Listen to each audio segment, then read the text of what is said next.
Well, hello YouTube, it's me Fortmaster, and welcome to an internet historian reaction. I am Become Fancy Theater.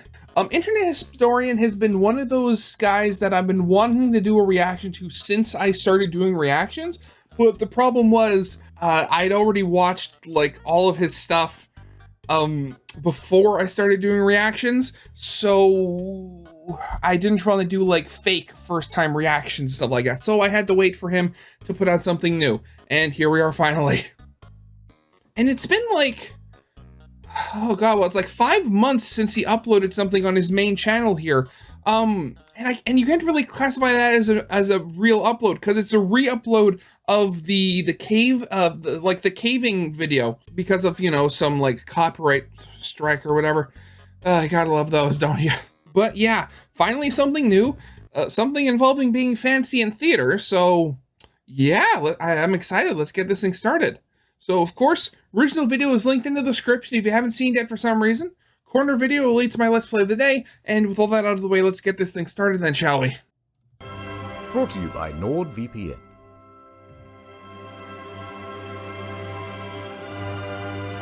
Okay. Well, I saw something about reacting. What was that? Feel free to react to these videos, but please wait 48 hours from initial upload date before re-uploading to YouTube. Yeah. You don't have to worry about that. Tisk, tisk, tisk. Look at you. Uncultured. Unsophisticated. Probably. Middle class. That's debatable. No, don't speak. You'll just make me throw up.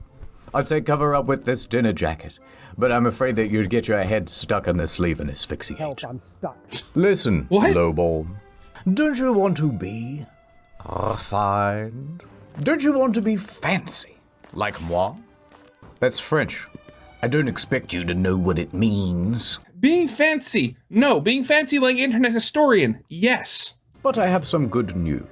Before this financial year ends, I have decided to make a charitable deduction. It's you, champ! For you see, You can have premarital sex. This virus. I have made several videos, though, which will show you how to bluff your way to the inner circles. Oh, really? Undetected. Yes. By the time... I don't think I'd want to hang out with Mark Zuckerberg. I'd be afraid to catch whatever he is. the elites find out, Neon Genesis Evangelion is psychological and intense. it will be too late. Oh, I God. get you in, you eat all the hors d'oeuvres, and we get out. That's the plan. And let's begin your I'm in. instruction with... Theater. The YouTube premium of upper society.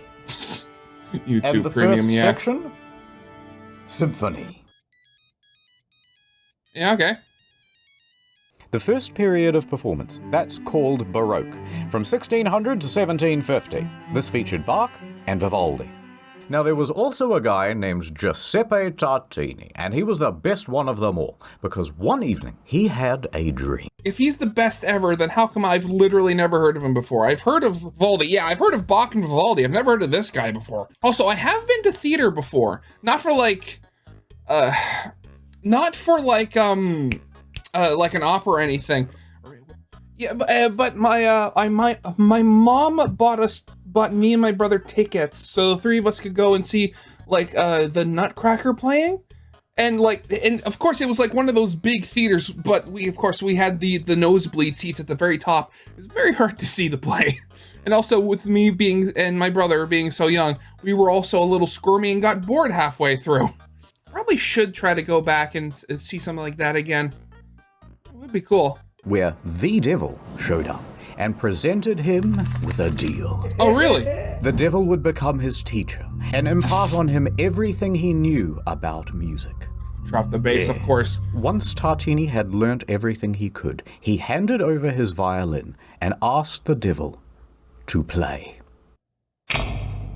Does this have anything to do with like The Devil Come Down to Georgia? You know, the song about the guy playing the fiddle against the devil for the devil's golden violin? The Devil Yeah, gotta played love Doom. the greatest musical piece that Tartini had ever heard. Tartini woke up with a gasp, and he tried to recreate what he had heard in the dream. And what he wrote down was his most famous piece, the best thing he had ever written. And he said, "This is shite compared to the original. This is nothing better than a tribute." And that's where you get the Tenacious D song from. He named this piece The Devil's Trill, and he claimed that the difference between his version and the version in the dream was so great that he would have smashed his violin and quit music forever had he not needed it for his job. Yeah, I mean, the logic of I would destroy this if I didn't need it to make money so I could live, that's a very strong, that's a reaction I think a lot of people can get behind. Classical, 1750 to 1830. Mozart and Beethoven show Heard up both like... of them before. Da, da, da, da. Now, Beethoven was famously known for going deaf. Deaf. Once that happened, everyone told him that he should just quit music forever. But he just wouldn't hear it. Anyway, there's so much I could say about these two. Romantic era. Now that's when everybody started kissing, and it's my favorite. Great piece. Mwah. Oh, you played wonderfully too. Mwah. We also enjoyed listening. Mwah. Mwah, mwah, mwah, mwah, mwah, mwah. All you need to Yeah, the Romantic era, famous for being really gay. know about this one is Chopin and Berlioz. Berlioz, however, Never heard of was this not guy. getting any kisses. He was relatably, painfully single, living alone in Paris. Aw. The city of love. So, here's how it started. He's there and he's in his early 20s, and he is looking for a new GF. So one day, he attends a Shakespearean play, and on stage, he spots an actress, and he immediately falls in love with her. He wrote her many notes, confessing his love, but her DMs went unreplied. Uh-huh.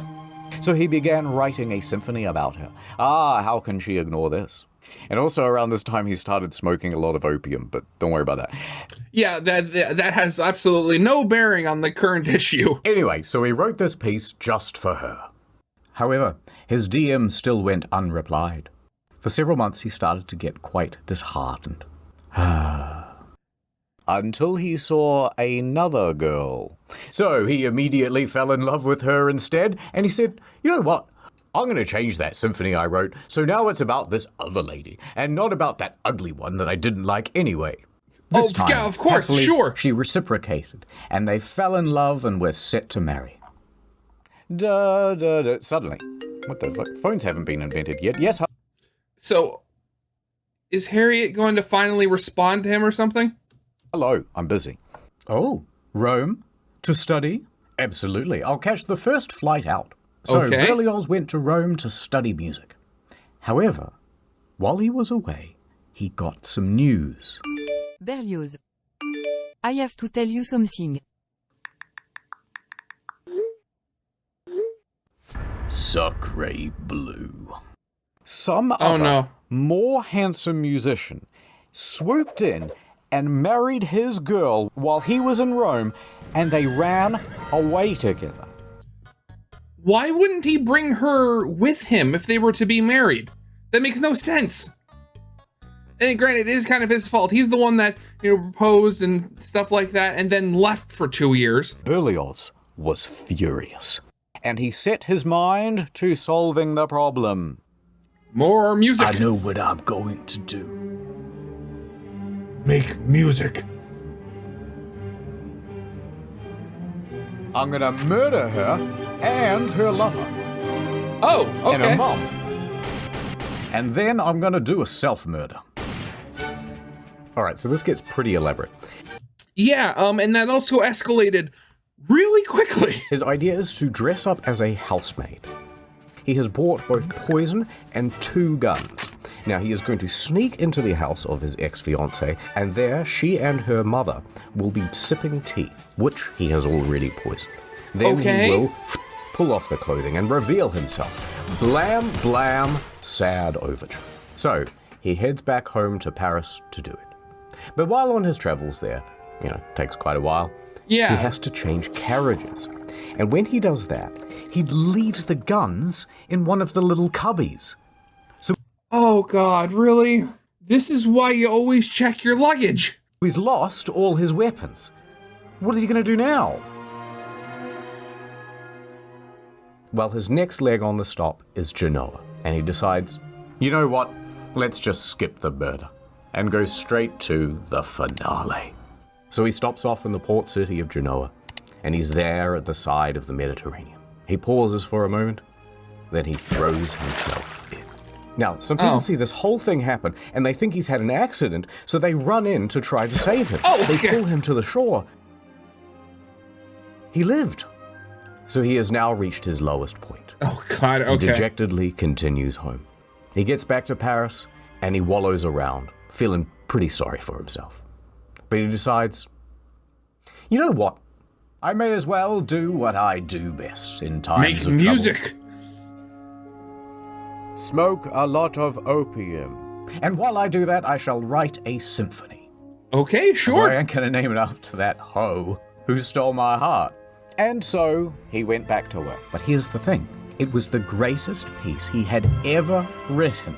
And it premiered to a huge crowd. And you know what? It was a smash hit. #1 on iTunes. But then, and here's a bloody plot twist. Remember the first girl?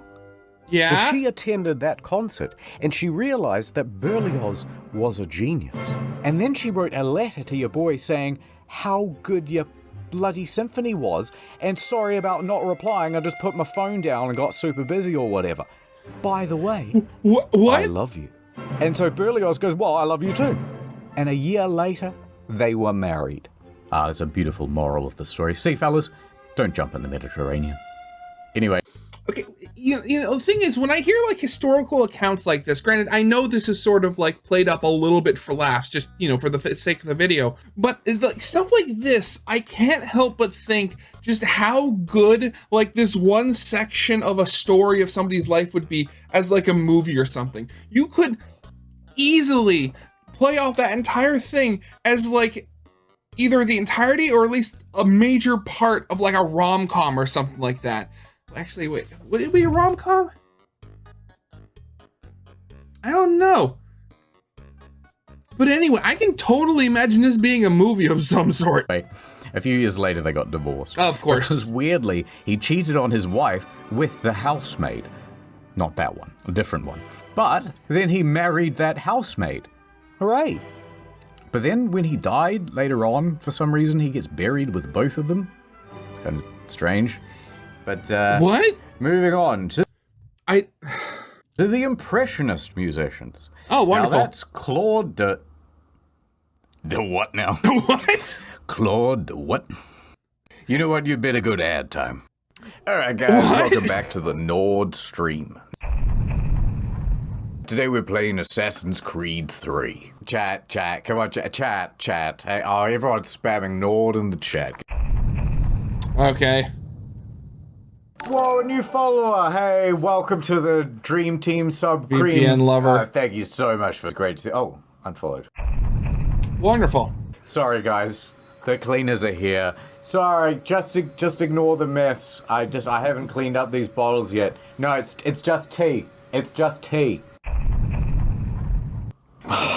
I stream for 10 hours a day, and it's like the algorithm is against me or something. How come everyone is watching Asmon's stream, and I'm not getting any new followers?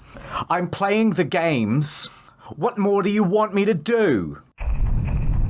Well, you have to be Just a quick word entertaining. from the sponsor. NordVPN is the VPN that you can trust. So go to nordvpn.com/internethistorian for a huge deal on a 2-year plan plus 4 bonus months for free, plus a 30-day money-back guarantee. My God. Today we are going to be watching the new Snow White movie. I love the intro. Oh, I love seeing that Disney logo. That's brilliant. That's brilliant. Oh, God. Guys, I'm just gonna get up and get some food. I'll be back in a minute. Oh God, reaction streamers. What the f***? Who reported my stream? Oh, where is he going Hello, from my this? Nordlings. Welcome back to the stream. Can we get some ends in the chat, guys? No, Not like that. Mods! Welcome back to the ASMR stream for NordVPN. Today I'm going to be drinking. This is really weird. While I say the word Nord. Nord. Can I just say, I genuinely do not like ASMR. It is very creepy. Thank you for the tier 3 sub. With NordVPN, I can be outside my house, Jack's Film's house, Samito's house, Ordinary Things' house. Just like that. Welcome back to the hot tub stream. Of course. What do you just mean? How many hot dogs can I put in my mouth? Why? I'll just... Oh my god, $5,000 donation. Thank you so much. You guys are such good friends. Streaming's not for me. I'd rather go to nordvpn.com/internethistorian to get a huge deal on a 2-year plan, plus 4 months for free. And over. Thank you. Watching Netflix, are you? Wait, wasn't this video supposed to be about theater? All tucked in with a 3-hour essay on Good Game Good, and here's why. Fallout New Vegas is actually the only based Bethesda game. Turn that off. I've got something for you much less enjoyable and far more expensive. We're going to the theater. Okay, good, we're back. Theater, from the ancient Greek, theatron, the most dramatic of the Transformers. Of course. It means a place for viewing. Here's a Roman theater. Yeah, that makes sense. They were quite simple back then. You have the stage, the auditorium, and the vomitorium. Now, for a very long time, people thought that the vomitorium was a place where the Romans would gorge themselves, where they would eat so much that they would throw up, and then gorge themselves again because they were so decadent and or bulimic. But it comes from the word vomere, which means to spew forth, because that's where people go in and out. So vomitorium is just a dramatic way of saying the entrance. Okay, that makes a lot of sense. Because I mean, granted, like I know we have like the misconception or the myth, because I know we have the myth that like the Romans were like super decadent and stuff like that, but really, that was only like upper class with like the emperors and stuff like that, and only some of them. Some of them were not, and a lot of them were actually killed. So yeah. Now, if you skip forward to the 1800s, things are getting a lot more modernized. Yes. But they still didn't have electric. So they had what's called the limelight. Oh, right. Yes. That was, I mean, obviously he's most likely going to be just talking about this, but I remember I heard about this just a little while ago. And the reason they call it the limelight was because before electricity, the light was like, they were literally burning lime to create the bright lights. And that's why they say, to be in the limelight, to be the star of the show. What they would do was take a piece of quicklime and heat it up super, super hot, which will naturally glow very bright. Never mind, I was right. They would right. then take reflective mirrors and lenses to focus the beam, and they would use that as an early form of the spotlight. The limelight is not because it's green, but because it's made from quicklime. In the modern day, things are a lot more advanced, and they can do all sorts of cool shit with like lasers going into your eyeballs and all sorts of stuff. I'm cutting you into pieces. But it's not just the tech that's had an upgrade, it's the architecture as well. In Elizabethan times, they had the yard, and you could get in here for about a penny apiece. And this is where all the poor people stood to watch the shows. It's like when you go to Oppenheimer and you end up with the worst seats in the IMAX theater. Oh god, the seats in the very front row. When we went to see Oppenheimer, we didn't get that. We were lucky. We got seats at the very back of the theater, so, you know, got a nice, good view. But I remember when the Lego movie came out, me and my friends, we went to basically see it like, I forget what, it wasn't opening day, but it was like day 2 or 3 basically. So of course there was a line going so long down the hallway that it doubled back on itself. And basically when we got in, we were forced to not only sit in the very front row, like the one that's like less than 10 feet away from the screen, we were also all the way off to the left. So I'm having to sit like this to actually see the rest of the screen. I love that movie. Super uncomfortable to actually watch it. Better, right? But thankfully, in modern times, we have fixed that problem. We kicked out all the poor people, and we sunk the floor down low. Yeah. And put in an orchestra pit. Now, these things are usually 6 to 12 feet deep, so they're not obstructing the audience's view. And But sound good. having a giant hole at the end of a stage is quite dangerous. Yep. So usually they put a big net there as well. And yet, a lot of people still get pitted. Unfortunately. Like a lot of people. In 2011, I mean, okay, so the one thing I have to wonder about that, granted, I know you're not focusing on the ground because, you're trying to project your voice out into the theater itself so people can, hear you. But you'd think that from all of the practicing and stuff like that, they'd have some sort of spatial awareness just from being on the stage enough times to remember what its general shape would be. during a production of The Sound of Music, one of the lead actresses fell into the orchestra pit and was left paralyzed from the waist down. In 2009, a conductor, not a superconductor, just a regular one, fell 14 Superconductor. feet into the dark pit and broke 9 vertebrae and 1 ankle. Oh, Mamma mia. And he that fell sounds- on his that's pointy conducting thing. Oh. At the Bolshoi Theatre, a violinist died from his injuries after falling into the pit. 65 years old, theatre but is still, prone to yeah. all sorts of accidents, by the way. It's kind What? of cursed. No, The no, what? performers and musicians aren't the only ones falling into the pit. In 1988, an 82-year-old man fell from his balcony box seating all the way down into the pit during a performance of Macbeth. He died. Well, I mean, they do say that Macbeth, the play itself, is cursed, so I guess that kind of works out. Very spooky. Even already dead people are getting pitted. What? In 2016, a man sprinkled his friend's ashes into the orchestra pit at the Met Theatre. This happened during the intermission, and it was a sort of tribute to a mentor of his. Of course. People went, "What the hell are you doing?" And he goes, "Oh, I don't know," and he flees the scene. What? Everyone's coughing and sneezing up dead guy, and people think, is this anthrax? What is this? So they call in the anti-terrorism police, and the whole show is cancelled for the rest of the evening.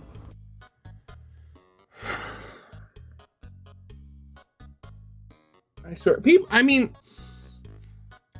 getting cremated is the better option, just like ecologically speaking, because you take up less space. You can be put in like a mausoleum where you're high up and stuff like that, more space efficient. But the people who insist that they get their ashes spread, like not only in a wild, like in like nature stuff like that, because there are like certain ecological like worries about that, but just getting your ashes spread in a public place, like around where other people are. I mean, when it comes to like people like this, do people not think? I mean, like, would you want to be sprayed and covered with the powderized remains of another dead human being? That's just, it's nuts. Like, if you want their ashes to go to good use, like, throw it into some fertilizer. There's a lot of nitrogen in there. A quick intermission. Okay, this isn't another ad break, is it? Or is it? Oh. Ooh, fiddle-tee-dee, I am the trap master. Oh, okay, Phantom of the Not like Opera. that. Do not ask me to reveal my secrets, woman. I have dedicated my life to the mysteries of the theater. Ah, the theater. She has so many enigmatic traps. Mm-hmm. Let us start with the most simple dogs. yet devious. The wall trap. It allows the Wall actor trap? to walk directly into the set piece. Ah, where did he go? Nobody knows. Cast your eyes over here to the genie trap. Now the victim stands on this dumbwaiter, and a counterweight launches their hapless body up onto the stage. Whoosh! Yeah, I was literally just gonna say, I remember seeing something like that from like somebody was recording like behind the scenes during a Psy concert, and they showed that where Psy was like launched into the air for him to start his performance, and he just showed it right there. In the olden days, this circle of flaps would sometimes go on top, and then that would make the whole thing just one way. Now, back when Okay. they made this thing, they didn't have hydraulics. So instead, they'd have like 6 stagehands pulling as fast as they could. And sometimes it would go totally wonky, or it wouldn't open properly, Or they'd only get no. about halfway through. Oh no! Oh, well, I guess that's it. There's only 2. Wrong! This is the vampire trap. And if I want to come back up again, this is called the sunroof trap. Very cool. Watch out for the closing doors on this one. It managed to trap Spider-Man's foot back into production in 2013. Oh God! I mean, all this stuff. I mean, granted, I mean, like, of course, like theaters are big, but the one thing you don't think of when you think of like a stage production is heavy machinery. Me and the Green Goblin, we collabed on this one. All right, Of course. There's one more. The Ghost Glide. What you do is stand on this slidey bit, and it ascends diagonally, which makes it look like he's coming out of the ground. But the ladies, they're yawning, they're going, ooh, short ghost. Short ghost. 5 foot, 5'1", 5'2". All the ladies are turning their heads now. 5'3", 5'4", 5'5". All the ladies are loving it. Now, I bet you're wondering, Beautiful. what happens to the actors when they go down these traps? Are they kill dead them. and gone forever? Yes, sometimes. In 1888, Frederick Federici was playing the role of Mephistopheles in Faust at the Princess Theatre in Melbourne. As he descended the trap at the end of the play, goodbye, everybody, goodbye. He had a heart attack and died. Never seen again. Oh, okay. So as you can imagine, with this many deaths, the theatre has become a highly haunted place. Oh, yeah. Yeah. In fact, sometimes you can put your ear right up to the wall and you can hear 2 male ghosts wrestling. Can't fake that. Ah, right. Another ghost hole. Don't look inside. I did once. Almost went blind. That's why I wear the mask. Anyway, because of all the ghosts, the theatres do whatever they can to keep the spirits happy. See this? It's called a ghost light. When everything is closed, it is kept on always. Kept on for the ghosts, so that they don't, bump their shins in the dark or whatever. Oh, okay. At the Palace Theatre in London, there has been some ghostly activity. It seems to be a bit of a hotspot for ghostly activities. And that's why they always keep 2 empty seats at the back, so that the ghosts may sit there and watch the show. So that's why we traditionally kept a couple of seats off sale for the ghosts. However, Harry Potter is so popular that we sell those seats now. Oh. Oh, no. Also, most theatres close for 1 day per week. And on those days, the ghosts are left to perform for each other in their own shows. Which they like, we think. I mean, we don't know what happens if they don't like the plays they themselves put on. Though it's like ghost fight, I would imagine. I was worried about my own vagina.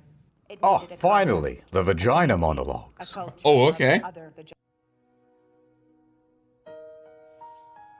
You know, I wasn't always part of the elite. In fact, from a very young age, I grew up in an orphanage. No, my parents weren't dead. Rent in that building was just really cheap. Oh, okay. But my parents showed me no affection. And as soon as they could, they sent me off to boarding school. But boards were always their passion, not mine. I tried to run away, but they caught me. And boy, did they throw the book at me. Alas, I did not dodge in time. I spent the next few years... Would you think books would be easier to dodge, given that they're not the most aerodynamic of objects? ...in a coma. A Native American town, Pueblo, Acoma. And the people there taught me how to read American. They also had a local library, and I spent my days buried in books, learning as much as I could about the arts. And once someone noticed me buried under those books, and they rescued me. I knew I wanted to teach default character presets like yourselves. Default character presets, really? Hey, come on, you gotta move a couple of sliders to get like this.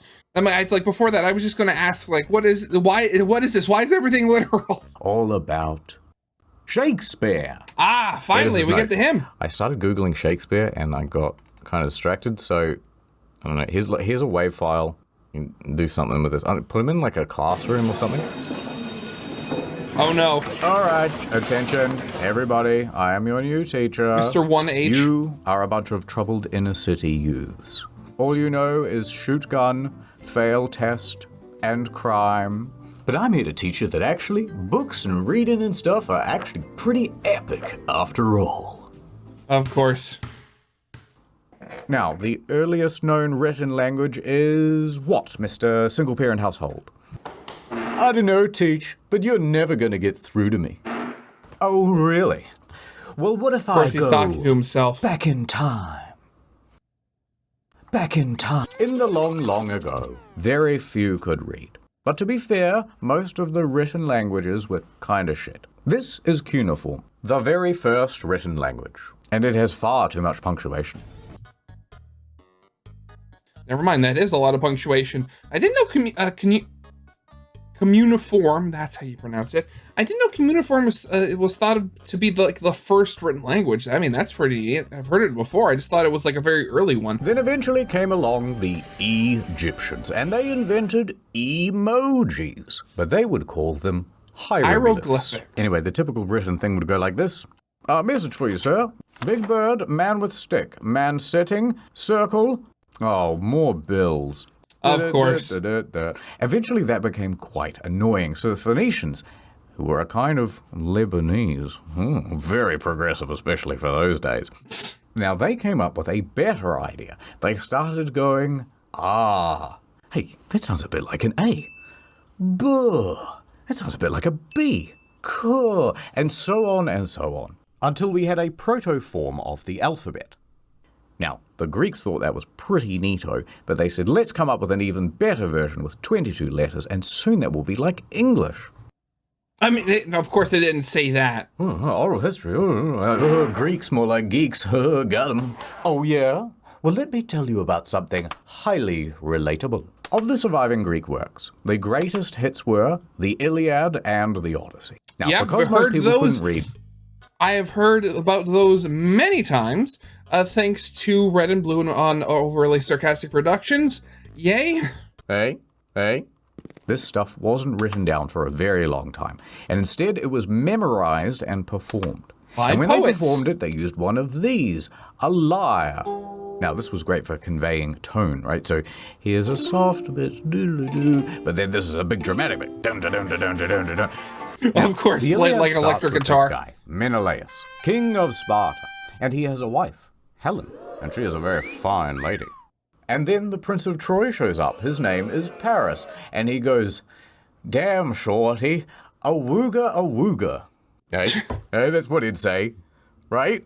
And he and his boys abduct her and took her all the way back to his crib in Troy. The fact that you'd kidnap another man's wife so you could marry her, that almost sounds silly, but again, like, we don't know, like, how much of this is, like, mythical retelling and how much this was just politics of back in the day, with a whole bunch of myth sprinkled on top of it. Now, this makes Menelaus quite miffed. Hey, Yes. hey, hold on there, Buster.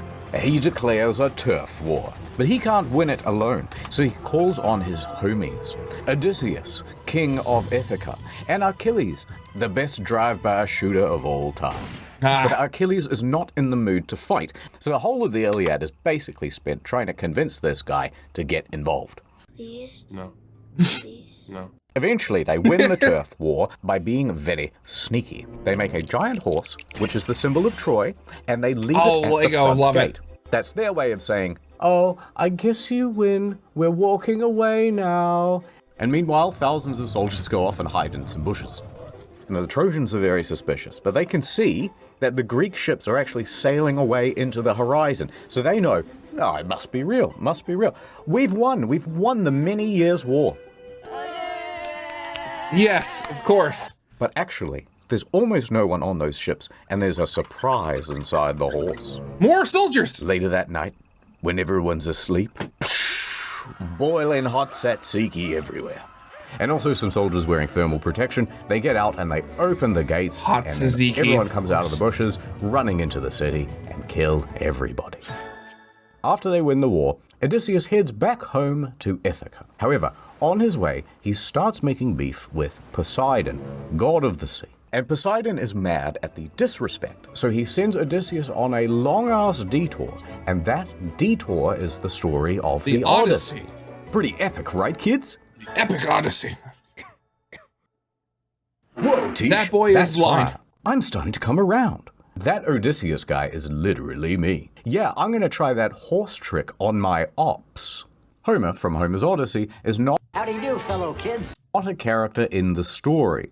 He's the guy who tells the story, and then people wrote it down.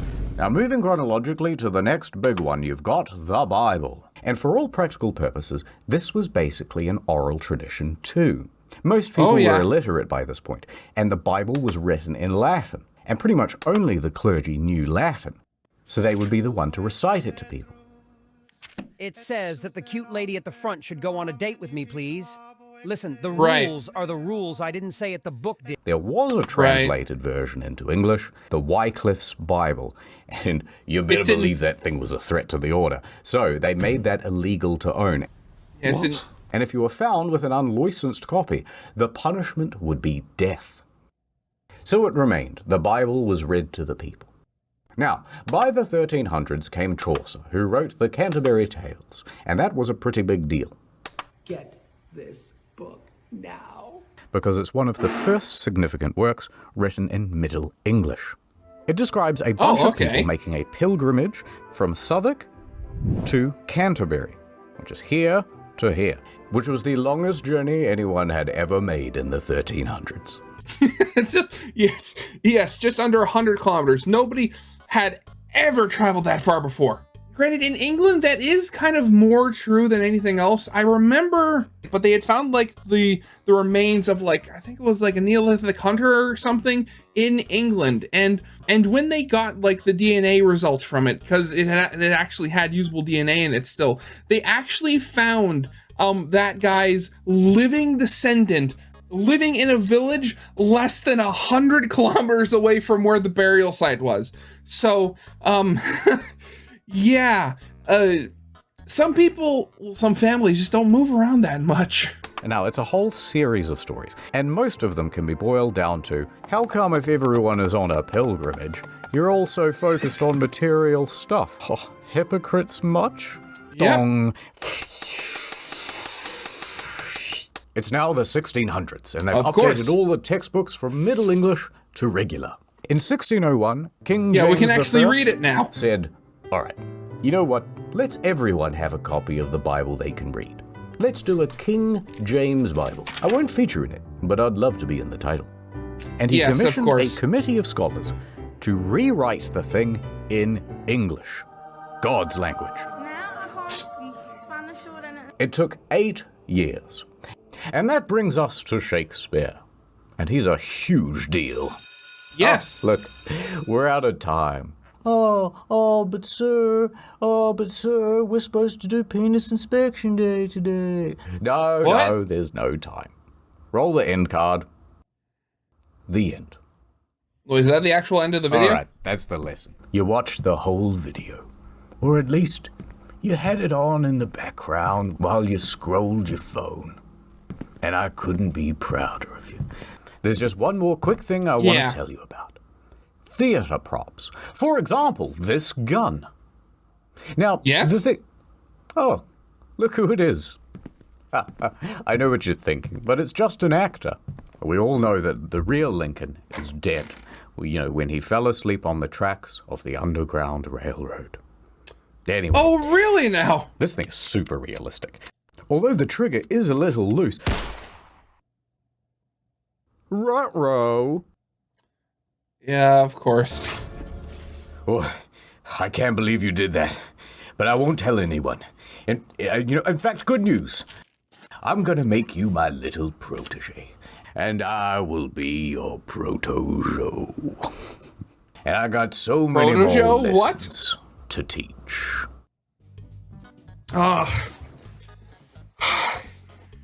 So there we go, internet historian, absolutely wonderful. You know, I probably would go to more plays because, you know, they are kind of good, but the only thing is they're so expensive. I was going to say it at the time, but I kind of got distracted by the rest of the video. But when he got to the intermission part, like the part of the video about intermissions, I was going to say, I wish movies still had intermissions. Like when my mom was a kid, movies had intermissions at the time. Like, in fact, I think, if I remember correctly, one of the first movies she actually went to was The Wizard of Oz. Hi, this is just slightly in the future, Fortmaster. Slight flub on my part. It was not Wizard of Oz. My mother is not that old. It was actually the first Cinderella movie, the original one that Disney made. And because they had never been to a movie before, they didn't know what an intermission was. So when the intermission, like, appeared, they left and didn't see the end of the movie. Like, was it the Wizard of Oz? I can't remember. But yeah, anyway, I wish movies had intermissions now. And like, of course, I know in some movies that wouldn't really make sense, like an hour 45 minutes or something. Like you have movies like Oppenheimer and Killers of the Flower Moon. These movies that are over 2 hours, over 3 hours long. You need a break in the middle just so you can go to the bathroom or like refresh your drink or something without missing a part of the movie. It is so annoying where like I've been to like a couple of those like really long movies, and even if I go to the bathroom at the beginning, I still have to go to the bathroom again after drinking an entire large like pop.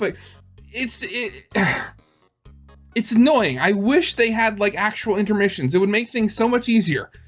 With all that out of the way, original video is linked in the description if you haven't seen it for some reason. Corner video will lead to my Let's Play of the day, and with all that out of the way, I hope you guys liked. Leave a like, subscribe if not, and I'll see you guys next time. Goodbye.